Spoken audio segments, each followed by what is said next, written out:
Assalamualaikum warahmatullahi wabarakatuh. Saya Rizky Noviana Putri, NIM 2019-055. Kami akan menjelaskan tentang kejahatan terhadap harta benda. Kejahatan terhadap harta benda terdapat dalam KUHP buku 2, mulai dari bab 22 hingga bab 30. Kejahatan terhadap harta benda sendiri diartikan sebagai suatu penyerangan terhadap kepentingan hukum orang atas benda milik orang lain. Setiap tindak kejahatan memiliki unsur-unsur tersendiri, baik yang subjektif atau yang objektif. Keberadaan unsur-unsur tersebut menjadi parameter seseorang terdakwa tertuduh melakukan tindak pidana kejahatan. Perbedaan pokok antara macam-macam tindak pidana tersebut adalah: yang pertama yaitu pencurian atau mengambil barang orang lain untuk memilikinya. Yang kedua yaitu pemerasan atau memaksa orang lain dengan kekerasan untuk memberikan sesuatu. Yang ketiga yaitu pengancaman atau memaksa orang lain dengan ancaman untuk memberikan sesuatu. Yang keempat adalah penipuan atau membujuk orang lain dengan tipu muslihat untuk memberikan sesuatu. Yang kelima yaitu penggelapan barang, memiliki barang bukan haknya yang sudah ada di tangannya. Yang keenam yaitu merugikan orang yang berpiutang. Sebagai orang yang berpiutang, berbuat sesuatu terhadap kekayaan sendiri dengan merugikan si berpiutang atau kreditor. Yang ketujuh yaitu penghancuran atau perusakan barang, melakukan perbuatan terhadap barang orang lain secara merugikan tanpa mengambil barang tersebut. Yang kedelapan yaitu penadahan, menerima atau memperlakukan barang yang diperoleh orang lain secara tindak pidana. Yang pertama adalah pencurian. Pencurian adalah mengambil milik orang lain atau mengambil benda hak milik orang lain untuk dimilikinya. Menurut KUHP, delik pencurian dibedakan atas 5 macam, yaitu yang pertama, delik pencurian dalam bentuk pokok. Yang kedua, delik pencurian dengan unsur-unsur memberatkan. Yang ketiga, delik pencurian ringan. Yang keempat, delik pencurian dengan kekerasan. Yang kelima, delik pencurian dalam keluarga. Yang pertama, delik pencurian dalam bentuk pokok. Dalam pasal 362 KUHP, barang siapa yang mengambil sesuatu yang seluruhnya atau sebagian punya orang lain dengan maksud memiliki secara melawan hukum, diancam karena pencurian dengan pidana 5 tahun atau denda paling banyak Rp500. Pencurian dalam bentuk pokok ini mengandung unsur objektif dan subjektif. Unsur objektif yang pertama barang siapa, yaitu subjek atau pelaku dari tindak pidana. Yang kedua mengambil, artinya membawa barang dari tempat asalnya ke tempat lain. Yang ketiga yaitu suatu benda, artinya ada benda yang diambil pelaku. Yang keempat sebagian atau seluruhnya kepunyaan orang lain, artinya barang tersebut bukan milik pelaku tetapi merupakan milik orang lain secara utuh atau sebagian. Jika barang itu milik si pencuri atau barang temuan maka tidak termasuk pencurian. Unsur subjektif menurut Wirjono adalah suatu kontradiksi antara memiliki barang dan melawan hukum. Memiliki barang itu berarti menjadikan dirinya pemilik, sedangkan untuk menjadi pemilik suatu barang harus menurut hukum. Maka sebenarnya tidak mungkin orang memiliki barang milik orang lain dengan melanggar hukum, karena kalau melanggar hukum tidak mungkin orang menjadi pemilik barang. Oleh karena itu, Wirjono mendefinisikan memiliki barang dengan melawan hukum tersebut adalah berbuat sesuatu dengan suatu barang seolah-olah pemilik barang itu, dan dengan perbuatan itu si pelaku melanggar hukum. Mr. R. Trisna merumuskan sebagai berikut. 1. Bahwa yang mengambil itu bermaksud untuk memiliki barang itu, artinya terhadap barang itu ia bertindak seperti yang punya. Yang kedua, bahwa memiliki barang itu harus tanpa hak, artinya dengan memperkosa hak orang lain atau berlawanan dengan hak orang lain. Yang ketiga, yang mengambil itu harus mengetahui bahwa pengambilan barang itu tanpa hak. Yang kedua, tindak pidana pencurian dengan unsur-unsur yang memberatkan diatur dalam pasal 363 KUHP. Pencurian dalam tindak pidana pencurian dengan unsur memberatkan mempunyai arti yang sama dengan pencurian dalam bentuk pokok. Akan tetapi, pencurian itu ditambah dengan unsur lain yang telah tercantum dalam pasal 363 KUHP yang bersifat memberatkan pelaku, sehingga ancaman pidananya lebih berat dari pidana pencurian dalam bentuk pokok, yaitu pidana penjara selama-lamanya 7 tahun. Adapun yang termasuk pencurian tersebut adalah: yang pertama pencurian ternak, yang kedua pencurian pada waktu ada kebakaran, letusan, banjir, gunung meletus, ataupun bencana alam yang lainnya. Yang ketiga, pencurian pada waktu malam hari dalam sebuah rumah atau perkarangan tertutup yang ada rumahnya. Yang keempat, pencurian yang dilakukan oleh 2 orang atau lebih secara bersekutu. Yang kelima, pencurian yang masuk ke tempat melakukan kejahatan atau untuk sampai pada barang yang diambil dilakukan dengan merusak, memotong atau memanjat dengan memakai anak kunci palsu, perintah palsu, atau pakaian jabatan palsu. Selanjutnya yaitu jika pencurian yang tercantum dalam butir 3 disertai dengan salah satu dalam poin keempat dan kelima, maka diancam dengan pidana penjara paling lama 9 tahun. Yang ketiga yaitu delik pencurian ringan yang diatur dalam pasal 364 KUHP yang berbunyi perbuatan yang diterangkan pada pasal 362 dan pasal 363 butir kelima apabila tidak dilakukan di dalam sebuah rumah atau perkarangan tertutup yang ada di rumahnya. Jika harga barang yang dicuri tidak lebih dari Rp25, diancam dengan pencurian ringan dengan pidana paling lama 3 bulan atau pidana denda Rp250. Tentang nilai benda yang dicuri itu semua ditetapkan tidak lebih Rp25, akan tetapi dengan peraturan pemerintah pengganti Undang-Undang Nomor 16 Tahun 1960 tentang beberapa perubahan dalam Kitab Undang-Undang Hukum Pidana telah diubah Rp250. Dalam rumusan ketentuan pidana di atas dapat diketahui bahwa yang dimaksud pencurian ringan yaitu berupa yang pertama, tindak pidana pencurian dalam bentuk pokok. Yang kedua, tindak pencurian yang dilakukan oleh 2 orang atau lebih secara bersama-sama. Yang ketiga, tindak pidana pencurian yang untuk mengusahakan jalan masuk ke tempat kejahatan atau untuk mencapai benda yang hendak diambilnya. Orang yang bersalah telah melakukan pembongkaran, perusakan, pemanjatan atau telah memakai kunci-kunci palsu atau serangan palsu. Dengan syarat, yang pertama tidak dilakukan di dalam sebuah rumah tempat kediaman. Yang kedua, tidak dilakukan di atas sebuah perkarangan tertutup yang di atasnya terdapat sebuah tempat kediaman. Yang ketiga, nilai dari benda yang dicuri itu tidak lebih dari Rp250, sedangkan untuk waktu sekarang nilai dari benda ditentukan sesuai dengan kelayakan dan kepantasan pada waktu sekarang. Yang keempat yaitu delik pencurian dengan kekerasan diatur dalam pasal 365 KUHP. Pencurian dengan unsur kekerasan ini termasuk suatu pencurian dengan unsur-unsur pemberatan pula, yaitu yang disertai kekerasan atau ancaman kekerasan. Pasal 364 ini mengatur suatu kejahatan, bukan 2 kejahatan yang terdiri dari kejahatan pencurian dan pemakaian kekerasan terhadap orang lain, ataupun bukan merupakan suatu semenluk dari kejahatan pencurian dengan kejahatan pemakaian kekerasan terhadap orang. Kemudian, pasal 366 menjelaskan mengenai hukum pidana pencurian yang tercantum pada pasal 362, 363, dan 364 yang diputuskan dari hak seperti yang disebut dalam pasal 36 angka 1 sampai 4 KUHP, yaitu yang pertama, hak untuk menjabat segala jabatan tertentu. Yang kedua, hak untuk masuk dinas kemiliteran. Yang ketiga, hak untuk memilih atau dipilih pada pemilihan yang dilakukan berdasarkan undang-undang. Yang keempat, hak untuk menjadi penasihat wali, pengawas atau pengampu atau pengawas atas orang lain daripada anaknya sendiri. Yang kelima yaitu delik pencurian dalam keluarga diatur dalam pasal 367 KUHP.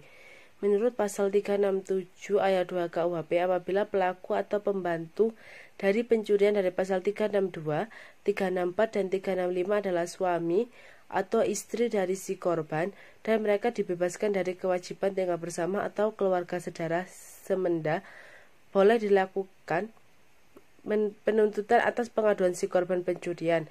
Aduan pada pencurian dalam keluarga ini termasuk delik aduan relatif, yaitu kejahatan yang hanya dalam keadaan tertentu saja merupakan delik aduan. Apabila suami istri itu tidak dibebaskan dari kewajiban tinggal bersama, maka menurut ayat 1 pasal 367 KUHP sama sekali tidak boleh dilakukan penuntutan. Akan tetapi ayat 3 pasal tersebut menyebutkan jika menurut adat istiadat garis ibu, kekuasaan bapak dilakukan oleh orang lain daripada bapak, maka aturan ayat 2 berlaku juga bagi orang itu. Yang kedua yaitu penggelapan. Dalam KUHP penggelapan dimuat dalam buku 2 bab 24 yang oleh Van Heyring mengartikan membuat segalanya menjadi gelap atau menghalangi memancarnya sinar. Sedangkan Lamintang dan Jisman Samosir mengatakan akan lebih tepat jika istilah penggelapan diartikan sebagai penyalahgunaan hak atau penyalahgunaan kekuasaan. Akan tetapi para sarjana ahli hukum lebih banyak menggunakan kata penggelapan adalah kejahatan yang hampir sama dengan pencurian yang dijelaskan dalam pasal 362. Hanya saja pada pencurian, barang yang dimiliki itu masih belum berada di tangan pelaku dan masih harus diambilnya. Sedangkan pada penggelapan, waktu dimilikinya barang itu sudah ada di tangan pelaku, tidak ada jalan kejahatan. Menurut KUHP, tindak pidana penggelapan dibedakan atas 5 macam, yaitu yang pertama, tindak pidana penggelapan dalam bentuk pokok. Yang kedua, tindak pidana penggelapan ringan. Yang ketiga, tindak pidana penggelapan dengan unsur-unsur yang memberatkan. Yang keempat, tindak pidana penggelapan oleh wali dan lain-lain. Yang kelima, tindak pidana penggelapan dalam keluarga.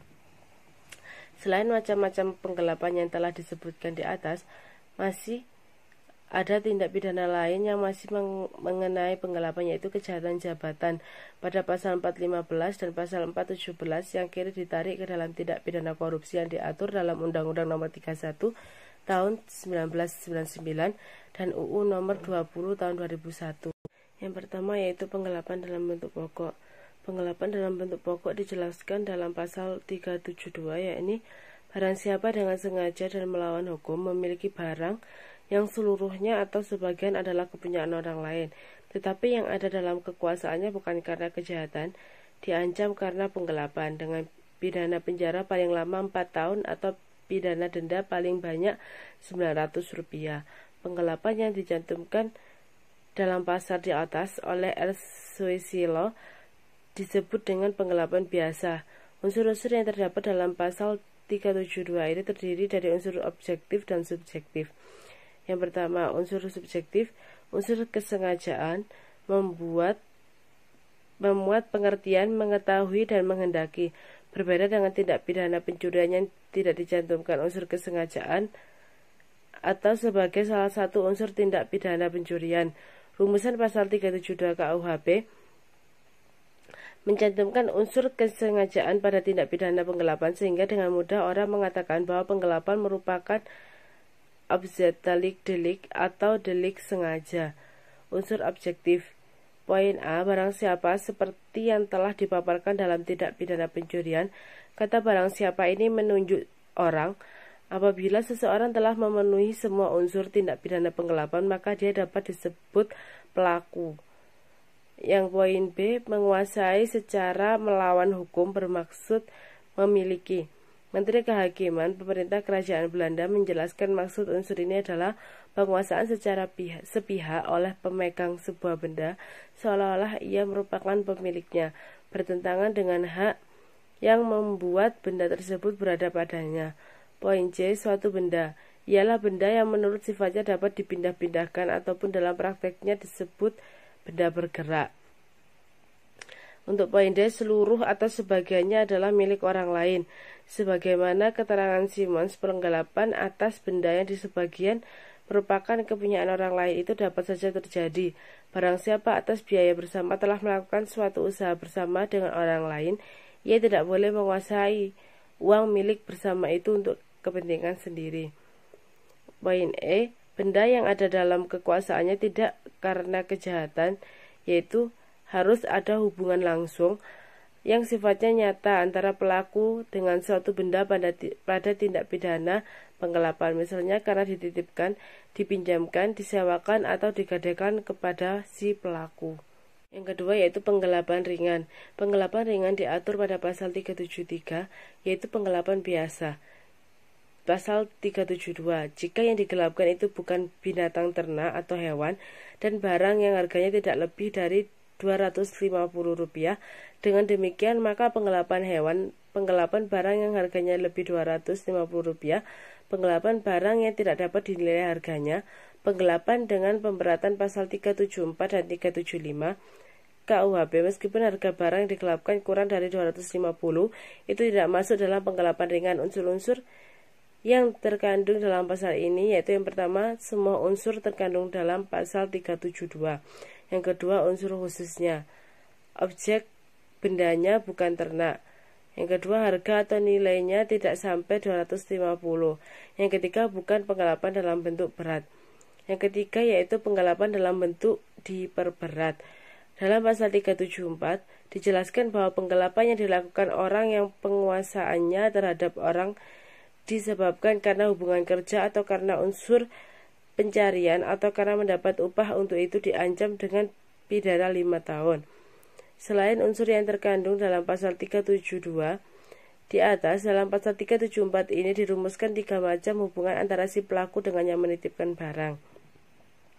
Yaitu yang pertama, hubungan buruh dan majikan. Dalam hubungan ini antara buruh majikan, barang yang digelapkan tidak harus kepunyaan si majikan. Bisa jadi barang tersebut adalah barang orang lain atau buruh lain. Yang kedua, hubungan berdasarkan pekerjaan si pelaku sehari-hari.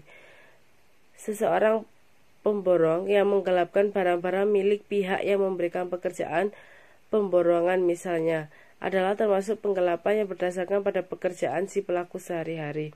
Yang ketiga, hubungan di mana si pelaku mendapat upah, misalnya seorang petugas stasiun yang diupah untuk membawa barang ke atas kereta oleh seorang penumpang. Akan tetapi petugas tersebut tidak membawanya ke kereta. Dengan demikian petugas tersebut bisa dituntut melakukan penggelapan. Yang keempat, penggelapan oleh wali dan lain-lain. Dalam pasal 375 dijelaskan bahwa penggelapan yang dilakukan oleh orang yang karena terpaksa diberi barang untuk disimpan atau yang dilakukan oleh wali pengampu, pengurus atau pelaksana surat wasiat, pengurus lembaga sosial atau yayasan terhadap barang sesuatu yang dikuasainya selaku demikian diancam dengan pidana penjara paling lama 6 tahun. Selain unsur-unsur yang terkandung dalam pasal 372 di atas, unsur dalam penggelapan yang ada pada pasal 375 ini adalah beradanya benda objek penggelapan di dalam kekuasaan pelaku disebabkan karena yang pertama, terpaksa disuruh menyimpan barang itu. Ini biasanya disebabkan karena terjadi kebakaran, banjir, dan sebagainya. Yang kedua, kedudukan sebagai seorang wali.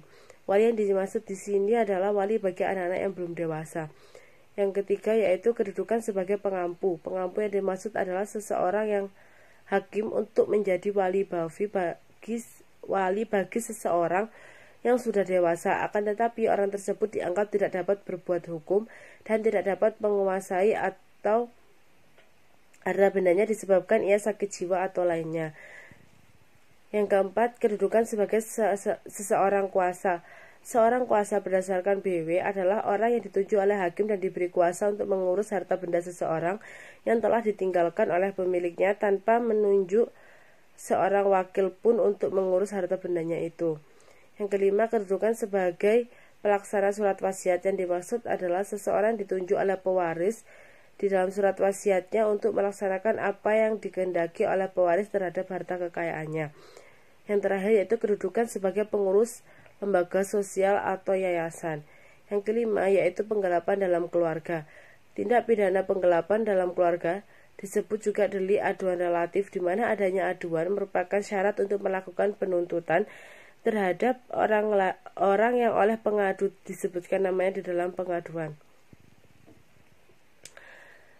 Dasar hukum delik ini diatur dalam pasal 376 yang merupakan rumusan dari tindak pidana pencurian dalam keluarga sebagaimana telah diatur dalam pembahasan tentang pidana pencurian, yang pada dasarnya pada ayat pertama bahwa keadaan tidak bercerai meja dan tempat tidur dan keadaan tidak bercerai harta kekayaan merupakan dasar peniadaan penuntutan terhadap suami atau istri yang bertindak sebagai pelaku atau yang membantu melakukan tindak pidana penggelapan terhadap harta kekayaan istri dan suami mereka. Pada ayat yang kedua, hal yang menjadikan penggelapan sebagai delik aduan adalah keadaan di mana suami dan istri telah pisah atau telah bercerai harta kekayaannya. Alasannya sama halnya dengan pencurian dalam keluarga yang dilakukan oleh suami atau istri terhadap harta kekayaan suami mereka, yaitu bahwa kemungkinan harta tersebut adalah harta bersama yang didapat ketika orang atau ketika mereka hidup bersama, atau yang lebih dikenal dengan harta gonogini, yang mengakibatkan sulitnya membedakan apakah itu harta suami atau harta istri. Oleh karena itu, perceraian harta kekayaan adalah yang menjadikan tindak pidana penggelapan dalam keluarga sebagai delik aduan. Yang ketiga yaitu penadahan. Dalam KUHP Indonesia, penadahan berdasarkan pasal 480 KUHP digabung antara delik sengaja mengetahui barang itu berasal dari kejahatan dan delik kelalaian. Ditandai dengan kata-kata patut dapat mengetahui barang itu berasal dari kejahatan. Ini disebut delik pro parti delos, pro parti culpa, separuh sengaja dan separuh kelalaian.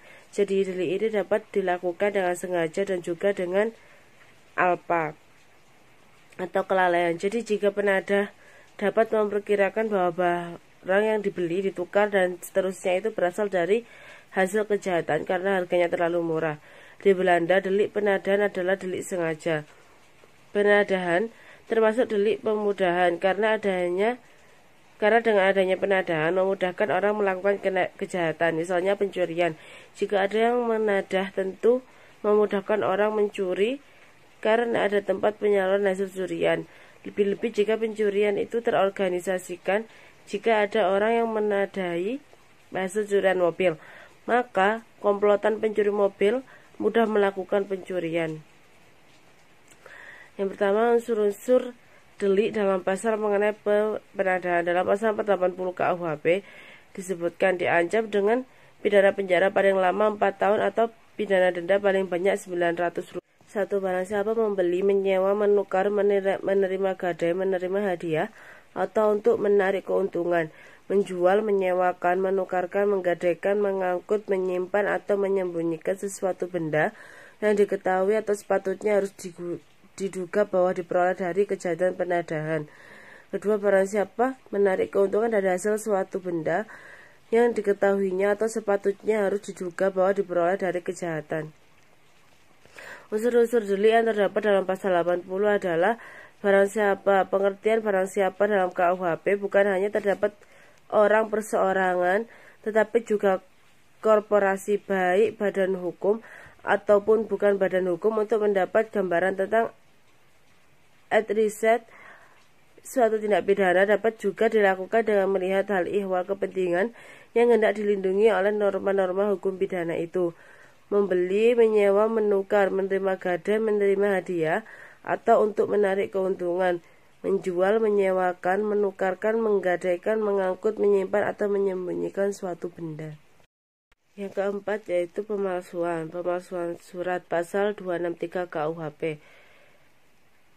Barang siapa membuat secara tidak benar atau memalsu surat yang dapat menimbulkan suatu hak, perikatan atau pembebasan hutang, atau yang diperuntukkan sebagai bukti dari suatu hal dengan maksud untuk memakai atau menyuruh orang lain pakai surat tersebut seolah-olah isinya benar dan tidak dipalsu, diancam jika pemakaian tersebut dapat menimbulkan kerugian karena pemalsuan surat dengan pidana penjara paling lama 6 tahun. Dengan hukuman serupa itu juga dihukum barang siapa dengan sengaja menggunakan surat palsu atau yang dipalsukan seolah-olah surat itu asli dan tidak dipalsukan kalau hal mempergunakan dapat mendatangkan suatu kerugian. Unsur-unsur yang ada dalam pasal 263, jika diurai unsur-unsur berdasarkan teori hukum pidana, maka dapat dilihat dua unsur besarnya, yaitu unsur objektif dan unsur subjektif. Unsur objektif meliputi perbuatan membuat surat palsu, B. Memalsu. Objeknya yaitu surat. A. Yang dapat menimbulkan hak, B. Yang menimbulkan suatu perikatan, C.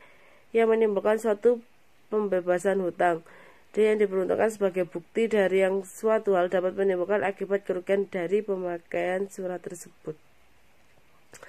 Unsur subjektif dengan maksud untuk menggunakannya sebagai surat yang asli dan tidak dipalsukan atau untuk membuat orang lain menggunakan surat tersebut.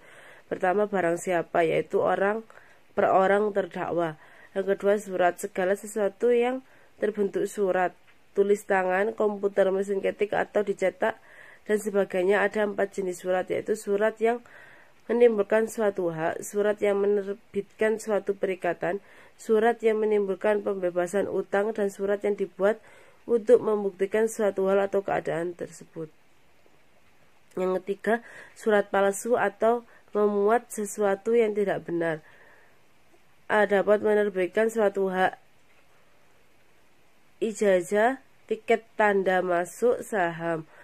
B. Dapat menerbitkan suatu perjanjian. C. Dapat menerbitkan suatu pembebasan utang. D. Surat keterangan atau surat yang dapat menimbulkan peristiwa, surat kematian atau kelahiran. Surat yang isinya bertentang dengan kebenaran baik mengenai isinya atau tanda tangan seolah-olah berasal dari orang yang namanya tertera dalam surat tersebut. Yang kelima, menimbulkan sesuatu hak atau perikatan atau pembebasan utang atau sebagai bukti. Yang selanjutnya dengan maksud si pelaku benar-benar menghendaki perbuatan tersebut dan atau akibat dari perbuatan tersebut.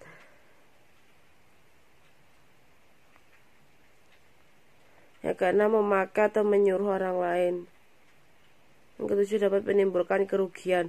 Mengutip dari HR 22 April 1907, menurut tafsir yang dibuat Lamintang, tidak harus menimbulkan kerugian, namun cukup ada kemungkinan kerugian. Bahkan menurut HR 29 Maret 1943, timbulnya kerugian bisa juga berupa berkurangnya kepercayaan masyarakat kepada notaris, termasuk dalam kategori timbulnya kerugian. Yang terakhir, pidana maksimum 6 tahun. Dalam pasal ini, pemalsuan surat harus dilakukan dengan sengaja, dengan maksud dipergunakan sendiri atau menyuruh orang lain mempergunakan surat palsu tersebut yang seolah-olah asli. Dengan demikian, orang yang menggunakan surat palsu itu tersebut harus mengetahui benar-benar bahwa surat itu palsu. Jika tidak mengetahui, maka tidak dapat dihukum. Pengetahuan ini penting karena unsur kesengajaan menghendaki pengetahuan dan keinginan. Dengan demikian harus ada unsur pengetahuan dari orang yang mempergunakan surat palsu tersebut seolah-olah surat itu benar dan bukan palsu. Assalamualaikum warahmatullahi wabarakatuh. Nama saya Al-Kafi Betari Sahifa, NIM 2019-462. Di sini saya akan menjelaskan tentang tindak pidana pemerasan dan pengancaman, lalu tindak pidana perusakan dan penghancuran.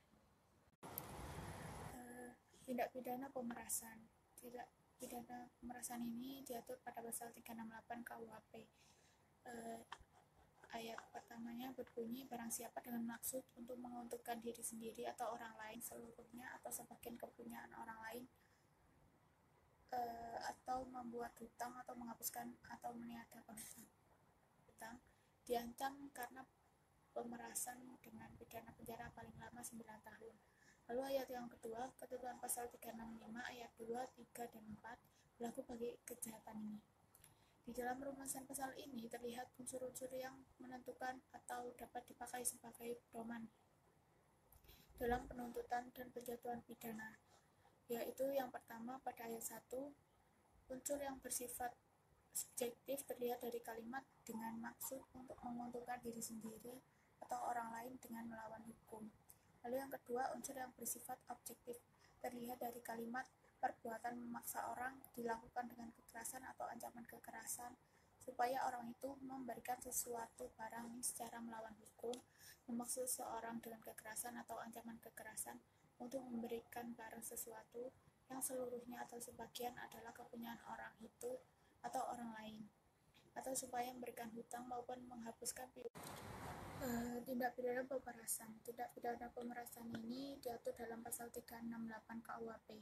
Tindak pidana ini dikualifikasikan sebagai pemerasan dan diancam dengan pidanaan penjara selama-lamanya 9 tahun. Tindak pidana pemerasan ini sangat mirip dengan pencurian dengan kekerasan dari pasal 365 KUHP. Bedanya ialah bahwa dalam hal pencurian si pelaku sendiri mengambil barang yang dicuri, sedangkan dalam hal pemerasan si korban setelah dipaksa dengan kekerasan menyerahkan barangnya kepada si pemeras.